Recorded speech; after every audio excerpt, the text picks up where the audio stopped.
عزتمند مسلمانانو ورونو زنن تاسو ته د حضرت عبد الله بن عمر رضی الله تعالی عنه یو واقعه بیانوم دا تر اخره پورې وره ان شاء الله چې تاسو ډیره زیاته پیدا شي او خپل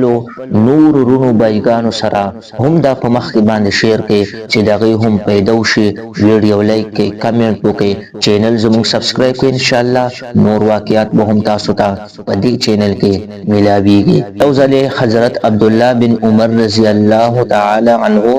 د خپل سملګرو سره د مدینه منورې نه بهر یو علاقې ته لاړل د چیلو سرون کې یو شپون کې هغه سره تیر شو چې د هغه روزه وا حضرت عبد الله بن عمر رضی الله تعالی عنه د هغه د دیانتداري امتحان کولو د پاره د هغه نه تپوس وکړو کو ته د دې چیلو نه ماته یو چیلای راکې او په ما باندې را خرڅه کې نو زبد دې قیمت درکم او د چیلې د وخت نه با هم تا ته درکم چې په دې سربتو روزه ماته کې هغه په جواب کې وویل چې دا چیلې زمانه دي زما د مالک دی حضرت عبد الله بن عمر رضی الله تعالی عنہ فرمایل چې ته هغه ته وایا چې یو چیلې روکه شوی دا په دې اوریدلو سره شپونکی شاکړه او اسمان طرف ته وکتل او اسمان طرف ته ګوته اوچته کړه او وی ویل یعنی الله چرته لاړو په دې وینا سره روان شو حضرت عبد الله بن عمر رضی الله تعالی عنہ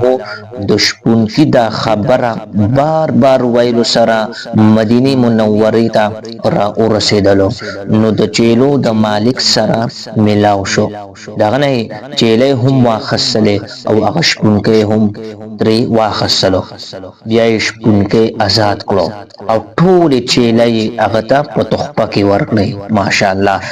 دا